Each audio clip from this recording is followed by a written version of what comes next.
आज की जो बुक है वो बहुत स्पेशल है, बहुत खास है। और ऐसा इसलिए कह रही हूँ क्योंकि ये इतनी पुरानी बुक होने के बावजूद भी टॉप 10 बेस्ट सेलर्स में से एक है। अपनी कैटेगरी यानी सेल्फ हेल्प बुक्स की किताबों में आज भी इसका नाम शुमार है। बुक का नाम है think and grow rich by Napoleon Hill.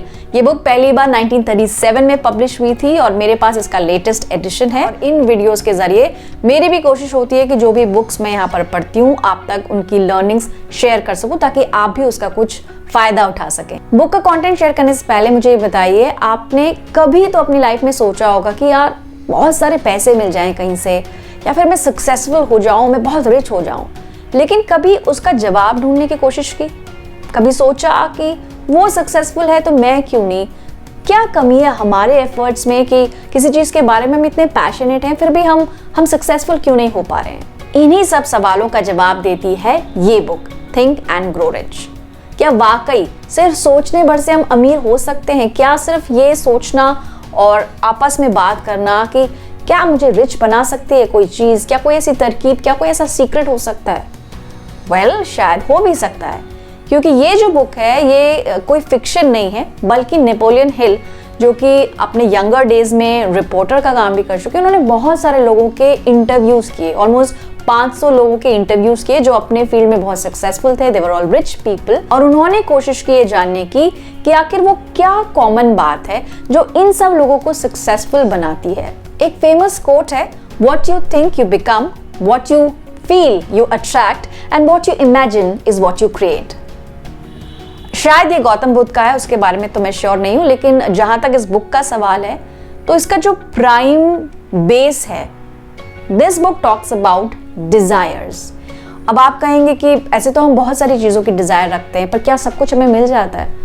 But my dear friends, having a wish and having a desire are two different things. Think and Grow Rich primarily talks about 12 such steps.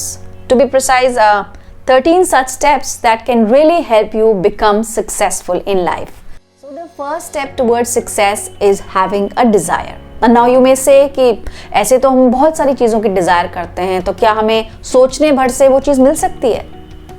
There is a difference. किसी चीज़ की कामना करना या उसके बारे में सोचने भर से हमें वो चीज़ नहीं मिलेगी, लेकिन अगर हम वाकई उस चीज़ के बारे में बहुत सीरियस हैं और पैशनेट हैं और एक्शन भी लेने को तैयार हैं, तो शायद हमारा दिमाग भी खुद को तैयार करता है कि हम वहाँ तक पहुँच पाएं।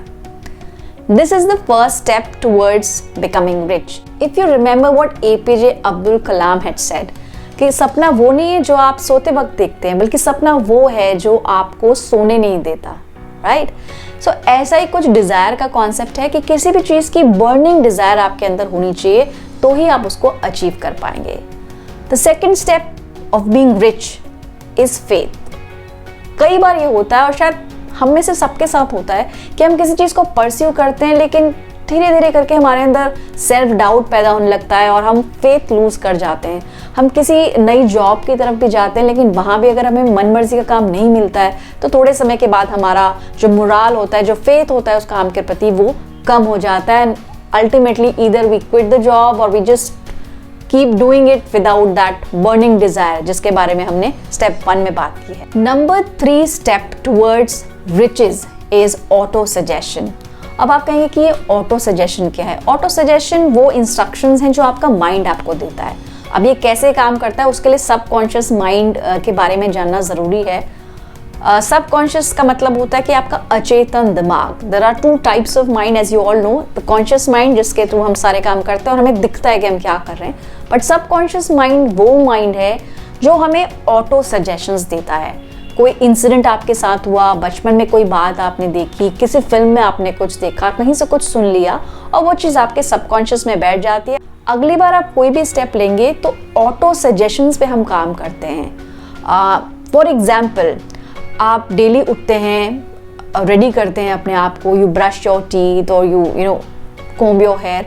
उसके लिए आप सोचते नहीं, क्योंकि वो काम आप इतनी बार कर चुके होते हैं कि आप उसको ऑटोमेटिकली कर लेते हैं। तो वो एक्चुअली आपका सबकॉन्शियस माइंड आपको इंस्ट्रक्ट कर रहा होता है और आपको पता भी नहीं चलता। Step 4 for achieving success in life is specialised knowledge. Knowledge हम सब कमाना चाहते हैं, लेकिन हम कितने एफर्ट्स करते हैं उसके बारे में, ये सिर्फ हमारा दिल जानता है।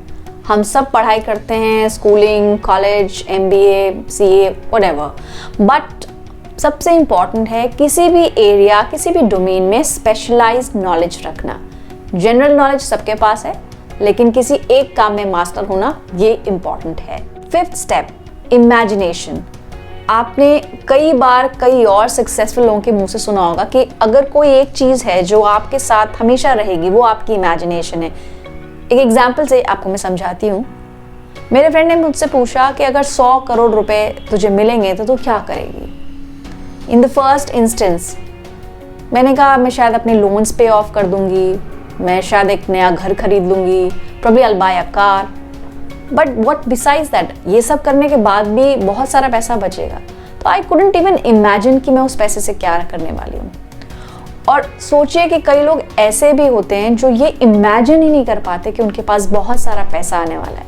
इमेजिनेशन से मेरा मतलब है कि आप क्या इमेजिन कर पाते हैं कि आपको क्या चाहिए। एक और सेल्फ हेल्प बुक में मैंने पढ़ा था कि आप उसी गोल को अचीव कर पाएंगे जो गोल आप देख पाएंगे। अगर आपकी जो भी डिज़ायर्स हैं वो रैंडम है, कोई भी आपने गोल अपने लिए सेट किया है और वो रैंडम है, it's not clear, it's not specific, तो आप उसको कैसे अचीव कर पाएंगे। सबसे बड़ा ऑब्स्टेकल ही ये है कि हम इमेजिन नहीं कर पाते कि हमें कहाँ तक पहुँचना है। Desire, faith, autosuggestion which is about the subconscious mind, specialised knowledge के अलावा एक बहुत ही इंपॉर्टेंट चीज़ है और वो है प्लानिंग।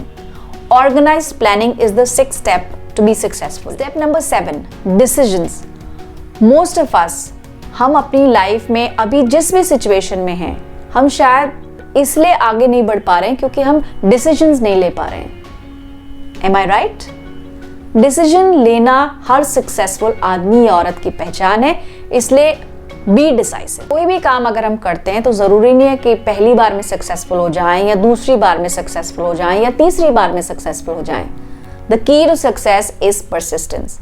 एक बार आप गिरेंगे, 2 बार गिरेंगे, 10 बार गिरेंगे, लेकिन जब तक आप अपने सेट गोल की तरफ नहीं पहुंच रहे तो लगातार उसको करते रहना, परसिस्टेंट होना is the key to being successful.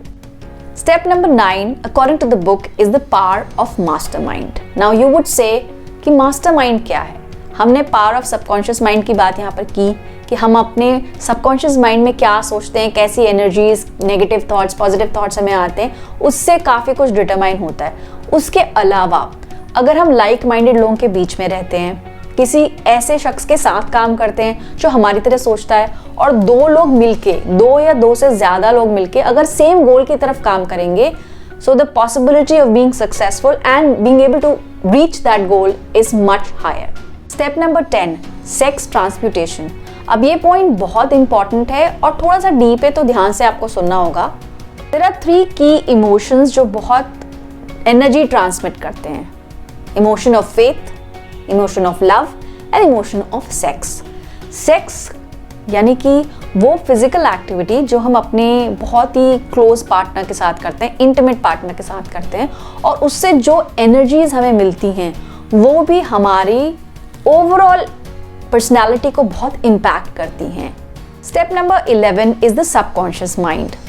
There is a separate book जो हम अगले बुक रिव्यू में डिस्कस करेंगे, the power of subconscious mind, लेकिन आज की बुक में मैं इतना ही बता सकती हूँ आपको कि सबकॉन्शियस माइंड यानी कि जो चीज़ें हम अपने दिमाग को खिलाते हैं, जो हम उसे फीड करते हैं, वैसा ही हम सोचने लगते हैं। Step number 12 is our brain. बहुत ज़रूरी है कि हम अपने ब्रेन को अच्छा खाना खिलाएं। जैसे अपने शरीर के लिए तो हम बहुत कुछ करते हैं, उसे अच्छा खाना देते हैं, एक्सरसाइज करते हैं। Step number 13 is sixth sense. और सिक्स्थ सेंस डेवलप करने के लिए कुछ हद तक ये गिफ्टेड भी हो सकता है, या फिर ओवर द टाइम भी आप अपना सिक्स्थ सेंस डेवलप कर सकते हैं, और ये इमेजिनेशन से ही आएगा। Last but not the least, another step to be successful is outwitting fear. Fear कई तरह के हो सकते हैं। फियर हो सकता है fear of losing somebody, fear of death, fear of being criticised. इन सब फियर से आपको आगे बढ़ना होगा, इनको छोड़ना होगा, तभी आप सक्सेसफुल हो सकते हैं। आई होप आपको आज का बुक रिव्यू अच्छा लगा। For more video content on money and motivation, do subscribe to money talks unscripted. Till then, keep the talks on. Take care, bye bye.